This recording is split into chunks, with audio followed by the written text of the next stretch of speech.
বহুবার এসব আলোচনা হয়েছে। আমরা সেন্ট্রাল গভর্নমেন্টের সব কথা, আমাদের মুখ্যমন্ত্রী, তৎকালীন মুখ্যমন্ত্রী কথা বলছে। আমি নিজেও ব্যক্তিগত দিল্লি দিকে সিভিল এভিয়েশন মিনিস্টারের সঙ্গে দেখা করেছি।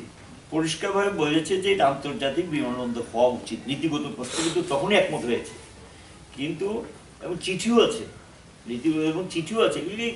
ফাইল ঘাটলি পাবে কখন এগুলি শুরু হয়েছে, ফাইল তো আছে, সরকারের মন্ত্রী বা উঠাতে পারে, কিন্তু ফাইল চেক তো থাকার কথা। সেইখানে গিয়ে তখনই নীতিগত প্রশ্ন একমত, কিন্তু বলেছে যে একটু ওয়েট করুন আপনারা, নতুন টার্মিনাল গমনক্রমটা হোক, তখন দেখা যাক আর কি। এটা এই সম্পর্কে এইটুকুই কথাবার্তা হয়েছিল। এটা আর কাজটা তো ওই সময় শুরু হয়েছে, আমাদের গভর্নমেন্টে থাকে। কারণ ল্যান্ডটা ট্রান্সফার করে একদম টেন্ডার প্রসেস ফাইনাল করে, টেন্ডার প্রসেসটা একটু সময় নিয়েছে, টেন্ডার প্রসেসটা ফাইনাল করে তার কাজটা তখনই শুরু হয়েছে পুরো দমে। আমি তো নিজেও 2-3বার ভিজিট করেছি, 2-3বার ভিজিট করেছি। কাজ যে শুরু করেছে, যে ঠিকাদারি সংস্থা কাজ শুরু করেছে, পুরো দমে তখনই কাজ শুরু হয়েছে। এটা 2016 প্রথম দিকে টেন্ডার ফাইনাল হয়ে গেছে, 16 শেষ দিকে তারা টেক ওভার করে একদম কাজটা শুরু করে 17তে পুরো দমে কাজ শুরু হয়েছিল 2017-তে। এটাই গিয়ে তাদের টার্গেট ছিল 2 থেকে 2.5 বছরের মধ্যে কাজটা শেষ হবে। এটা এখন গিয়ে এটা সম্ভবত 2022-এ আমরা পড়েছি, তাই তো? 2022-এ একটু সময়টা বেশি নিয়েছে আর কি।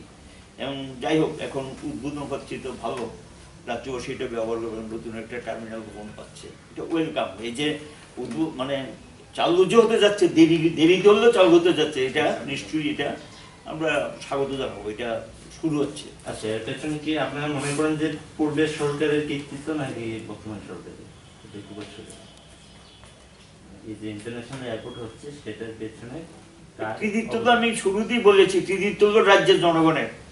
রাজ্যের জনগণ রাস্তায় নেমেছে এবং চিৎকার করেছে, এবং তৎকালীন সরকারও চিৎকার করেছে, তারই প্রতিফলনগুলি এটা তারই প্রতিফলন রেখে কাজে বামফ্রন্ট সরকারের কোনো ভূমিকা নেই যদি কেউ বলে থাকে, তো একবারে মানে কি বলবো, এটা তো বেমালুম সত্যকে অস্বীকার করা, একদম বেমালুম সত্যকে অস্বীকার। এটা তো এখানে বিধানসভায় বহুবার উঠেছে, এই যে ইন্টারন্যাশনাল এয়ারপোর্ট সম্পর্কে উনি জিজ্ঞাসা করছিলেন, এগুলি বহুবার প্রশ্ন উত্তরে দেওয়া হচ্ছে ইন্টারন্যাশনাল। কারণ বিধানসভার থেকেও কয়েকবার কিন্তু বেসরকারি প্রস্তাব গ্রহণ করে, বেসরকারি প্রস্তাব এসে এগুলি গ্রহণ করে কিন্তু কেন্দ্রীয় সরকারের দৃষ্টি আকর্ষণ করা হয়েছিল। স্ত্রী অনেকে প্রস্তাব গ্রহণ করে, আর রাজ্য সরকার তো বহু চিঠিপত্র গিয়েছে।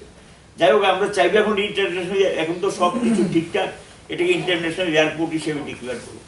এটা এখন এটা বর্তমান সরকার, পূর্বতন সরকার, এগুলি মূল বক্তব্য দীর্ঘদিনের লড়াই হয়েছে, কাজটা বহু আগে শুরু হয়েছে, একটু সময় বেশি নিল, এটা সম্পন্ন হয়েছে, এখন এটা চালু হতে যাচ্ছে, সেইটা হলো মূল বিষয়।